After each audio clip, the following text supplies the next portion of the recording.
Bonjour et bienvenue à ce 32e live des jeudis de l'ODD 17. Ce mois-ci, nous explorons la transition écologique en actes avec celles et ceux qui, partout en France, passent à l'action concrète pour transformer nos modes de vie, renforcer notre lien au vivant et accompagner les territoires.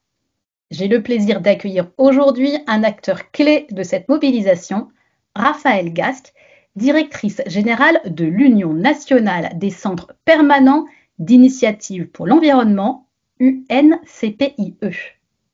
Raphaëlle Gasque, bonjour. Bonjour Armelle. L'UNCPIE est engagée depuis plus de 50 ans dans l'éducation à l'environnement et l'accompagnement des transitions. Elle fédère un réseau de CPIE implantés partout en France, y compris dans les territoires ultramarins. Pourriez-vous nous présenter l'UNCPIE en quelques mots?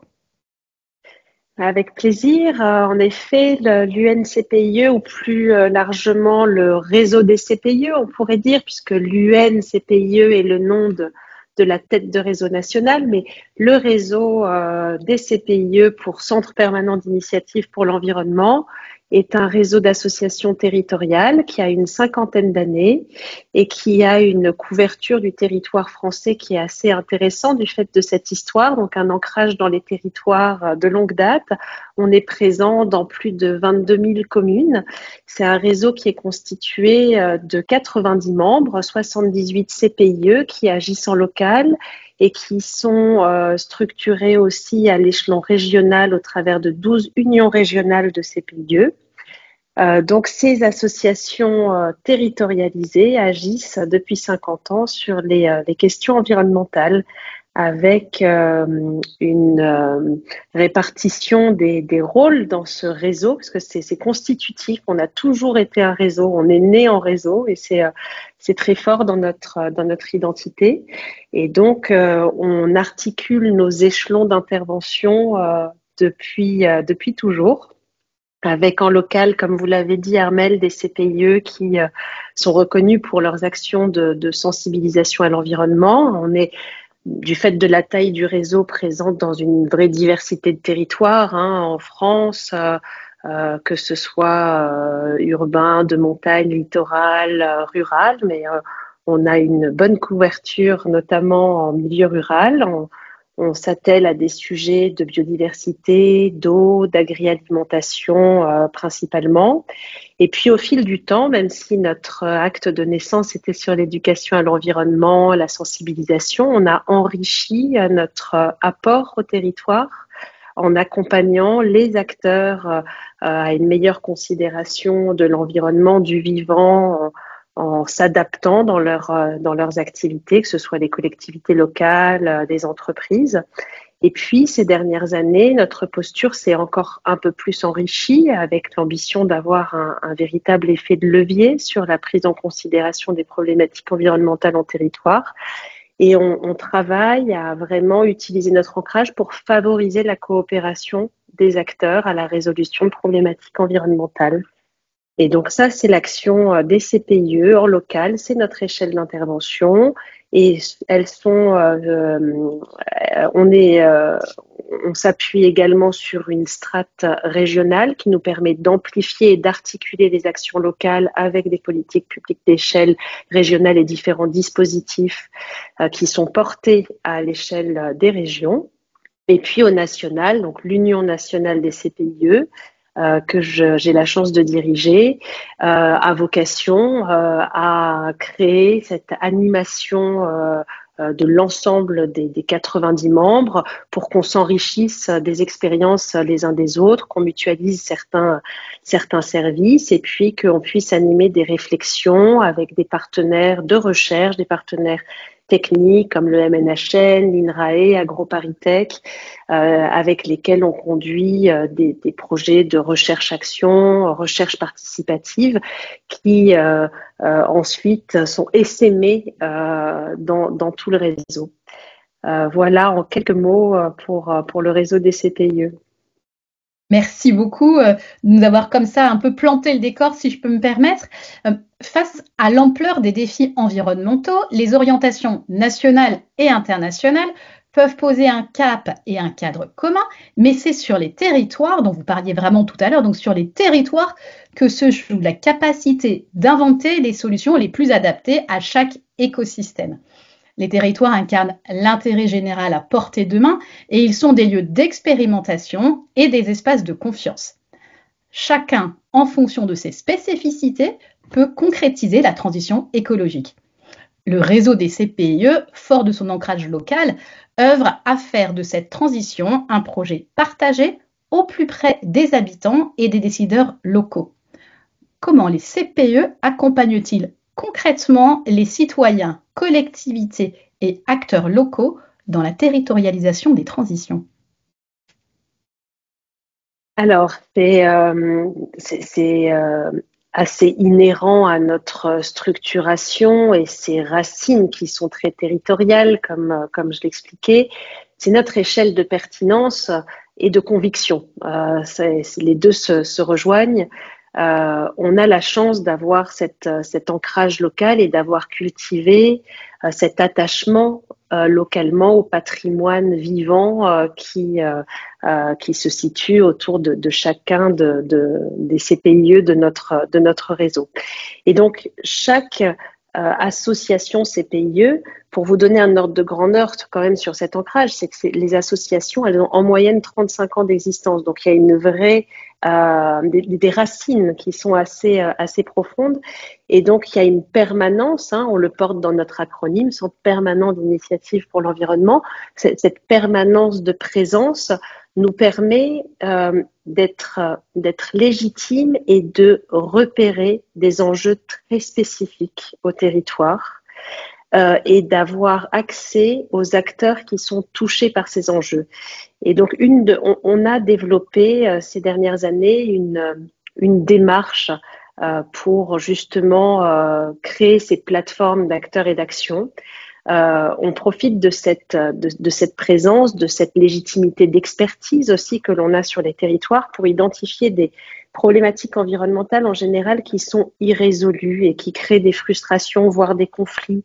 On tourne autour, mais on n'arrive pas vraiment à en parler. Donc, on peut repérer des sujets comme ça qui plusieurs acteurs sont touchés par le même problème, pas de la même manière, mais il y a une sensibilité à un sujet. Ça peut être par exemple la dégradation du bocage dans certains secteurs ou des problématiques de partage de l'eau dans d'autres zones. Et donc, une fois que le CPIE, et c'est là où dans notre acronyme, le mot initiative a aussi tout son sens, c'est-à-dire qu'on est en capacité de proposer des projets ou en tout cas de porter un regard sur un sujet environnemental précis. Et donc, on amène autour de ce projet, autour de la problématique, la construction d'un commun. C'est autour de la problématisation que l'on commence à construire et faire émerger l'envie d'agir des acteurs qui sont concernés par la problématique. Et donc, notre chance, c'est par cette présence, cette culture de la mobilisation, ce savoir-faire en termes de sensibilisation, de pouvoir mettre autour de la table pas les personnes convaincues, parce que bon, elles viennent dans un sens de toute manière, mais celles avec lesquelles on a besoin de travailler pour résoudre le problème et qui ne sont pas nécessairement déjà convaincus ou qui n'ont pas perçu le chaînage. Et donc, c'est ça qu'on essaye de faire, de travailler à cette coopération. On développe vraiment l'écoute, la confiance, la responsabilisation des acteurs autour de leur attachement au patrimoine vivant, au patrimoine local.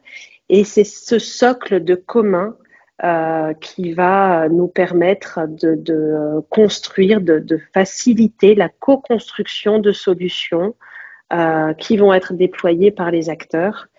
Et dans une démarche qui préfigure une gouvernance de long terme, parce qu'en fait, ce qui différencie notre approche, c'est il ne s'agit pas de se mettre tous ensemble à un moment dans la séquence du projet décidé par un acteur.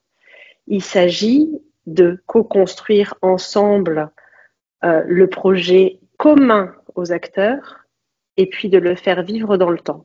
Et donc, il y a voilà, un décalage dans notre posture qui est assez intéressant et qui est celui qu'on a exploré ces dernières années et qui porte ses fruits. Donc, on est assez confiant sur le fait que on peut peut-être infléchir la courbe de dégradation du vivant dans certains endroits pour peut-être aller vers une regradation quand c'est possible.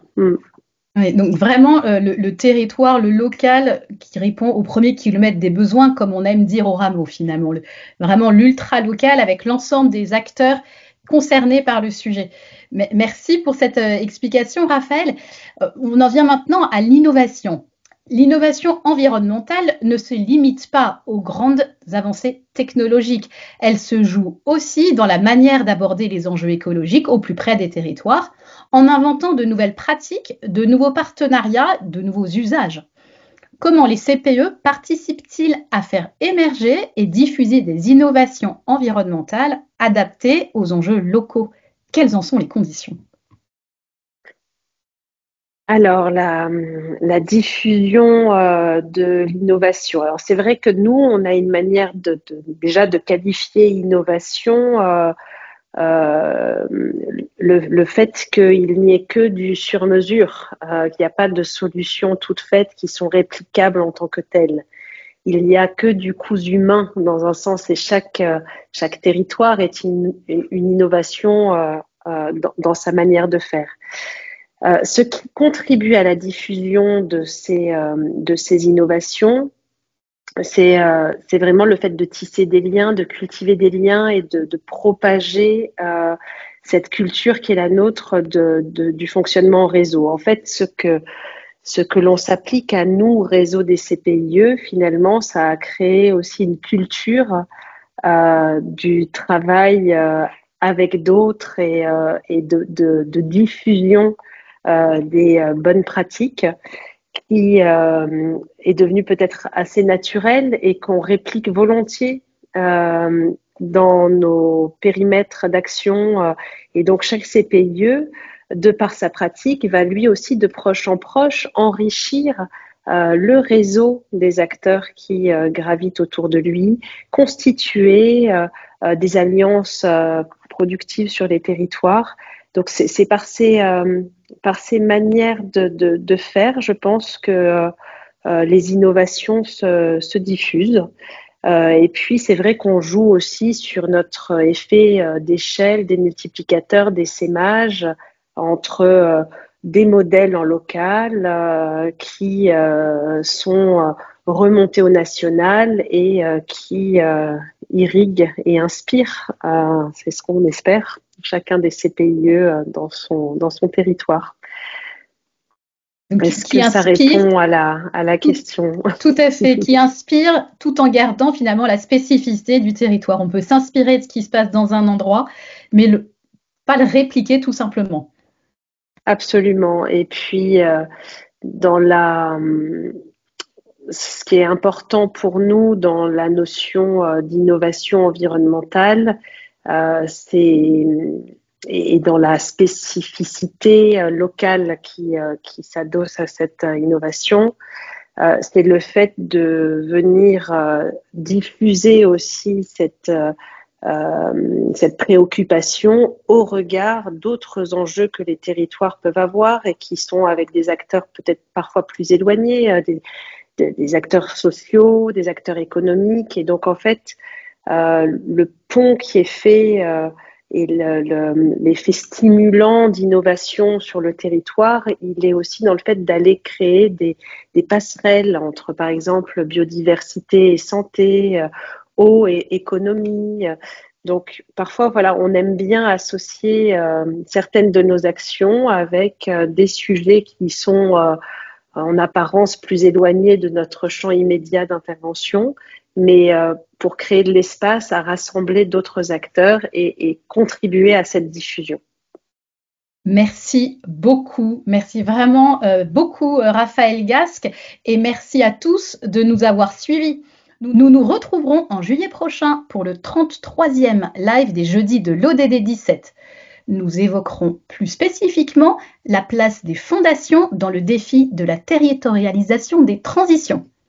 D'ici là, n'oubliez pas, les jeudis de l'ODD 17 vous donnent rendez-vous chaque semaine pour partager l'actualité ainsi qu'un portrait inspirant de celles et ceux qui agissent au quotidien pour faire face à nos défis communs. À très bientôt.